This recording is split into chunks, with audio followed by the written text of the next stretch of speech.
Hello, welcome back to খেলো Bangla channel. আজকের ভিডিওতে তোমাদের জানাতে চলেছি আরএফডিএল এর ফাইনাল রাউন্ডে প্রথমবারের মতো ম্যাচ হারতে হলো মোহনবাগান দলকে।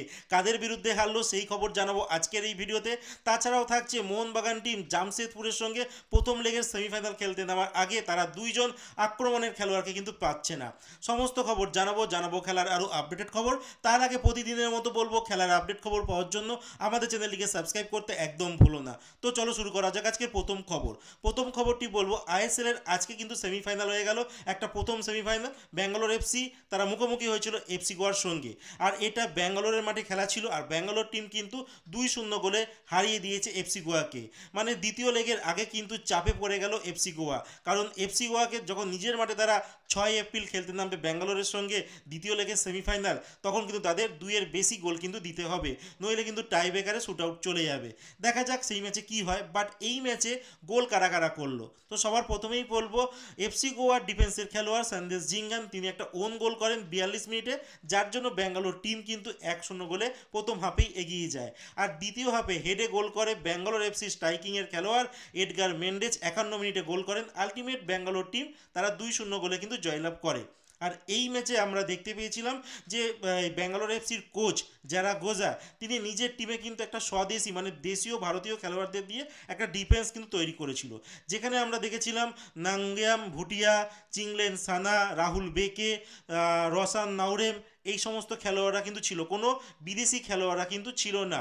বিদেশি খেলোয়াড় যে 4জন ছিল তারা কিন্তু মাঝমাঠ আর স্ট্রাইকিং ফোর্সে ছিল, যেখানে নগোয়ারাকে দেখেছিলাম মাঝমাঠে, পেদ্রো কাপোকে দেখেছিলাম, এছাড়া স্ট্রাইকিংয়ে দেখেছিলাম এডগার মেন্ডেজ আর রায়ান উইলিয়াম।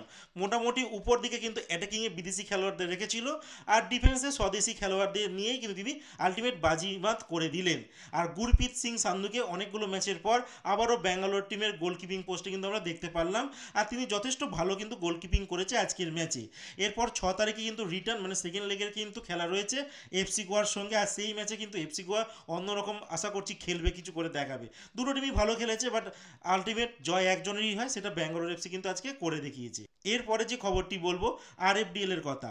আরএফডিএল এ আজকে মোহনবাগান সুপার জায়েন্ট টিম তারা খেলতে নেমেছিল ডেমপোর স্পোর্টস ক্লাবের সঙ্গে, আর এই ম্যাচ কিন্তু মোহনবাগান টিম অপ্রত্যাশিতভাবে 2-0 গোলে কিন্তু হেরে যায়। তারা প্রথম 3খানা ম্যাচ কিন্তু তারা জয়লাভ করেছিল, আর এই মুহূর্তে তারা তাদের 4 নম্বর ম্যাচটা তারা হেরে গেল। আর এখন বর্তমানে লিগ টেবিলে মানে মোহনবাগানের গ্রুপে লিগ টেবিলে মোহনবাগান টিম 4 ম্যাচে 9 পয়েন্ট নিয়ে দ্বিতীয় স্থানে রয়েছে, আর সমসংখ্যক ম্যাচে সমসংখ্যক পয়েন্ট নিয়ে 1 নম্বর স্থানে রয়েছে ক্লাসিক ফুটবল একাডেমি। যেহেতু গোল পার্থক্যে মোহনবাগান থেকে তারা এগিয়ে আছে, তার জন্য তারা 1 নম্বর স্থানে রয়েছে। এরপরে যে খবরটি বলবো, যে এবার দ্বিতীয় সেমিফাইনাল ম্যাচ হতে চলেছে Jamshedpur FC versus Mohun Bagan super জায়েন্টের মধ্যে, যেটা জামশেদপুরের প্রথম মানে ঘরের মাঠে খেলা। জামশেদপুর এবছর কিন্তু খুব ভালো খেলছে, তারা আমরা দেখেছিলাম যে নর্থ ইস্ট ইউনাইটেড এফসিকে কি সুন্দরভাবে তারা হারিয়ে দিয়ে এসেছে পুরো একটা স্বদেশি ব্রিগেড নিয়ে।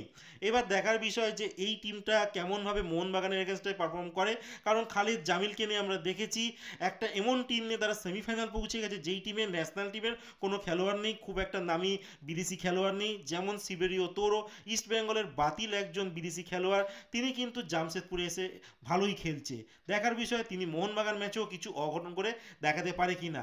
বাট মোহনবাগান কিন্তু এই ম্যাচে দুইজন গুরুত্বপূর্ণ ফুটবলারকে পাচ্ছে না, একজন হচ্ছে আপুইয়া, আরেকজন হচ্ছে মনবীর সিং। আপুইয়া বাংলাদেশ ম্যাচে চোট পেয়েছিলেন, তোমাদের আমি অনেকদিন আগে একটা ভিডিওতে জানিয়ে দিয়েছিলাম যে তার একটা কিছু চোট আছে, তার সেটাই সত্যি হলো, আর যার জন্য তিনি এই প্রথম লেগের ম্যাচ খেলতে পারছে না। আর মনবীর সিং তিনি কিন্তু খেলার আগেই চোট পেয়ে বাইরে চলে গিয়েছিলেন, তো এই দুটো খেলোয়াড়কে কিন্তু পাচ্ছে না। আর এই দুজন খেলোয়াড় কিন্তু তিনি জামশেদপুরে ট্যুরও করেনি, মানে টিমের সঙ্গে যায়নি। তো এখনও অবধি মোহনবাগান টিম যা পারফরমেন্স করছে, সেক্ষেত্রে মোহনবাগানের বেঞ্চে অনেক খেলোয়াড় রয়েছে, এই দুজন খেলোয়াড়ের জায়গায় অন্য খেলোয়াড়দের খেলিয়েও কিন্তু বাজিমাত করে দিতে পারে। বাট সেকেন্ড লেগে আশা করা যাচ্ছে, যেটা কলকাতার মাটিতে হবে, সেই ম্যাচে আপুইয়া আর মনবীর সিং দুজনেই কিন্তু থাকবে। হয়তো সেই ম্যাচে একটা অন্যরকম মোহনবাগানকে আমরা দেখতে পারবো। তো আজকের মতো খেলার খবর এতটুকুই। ভালো থেকো, সুস্থ থেকো, দেখা হচ্ছে নতুন আরেকটি ভিডিওতে।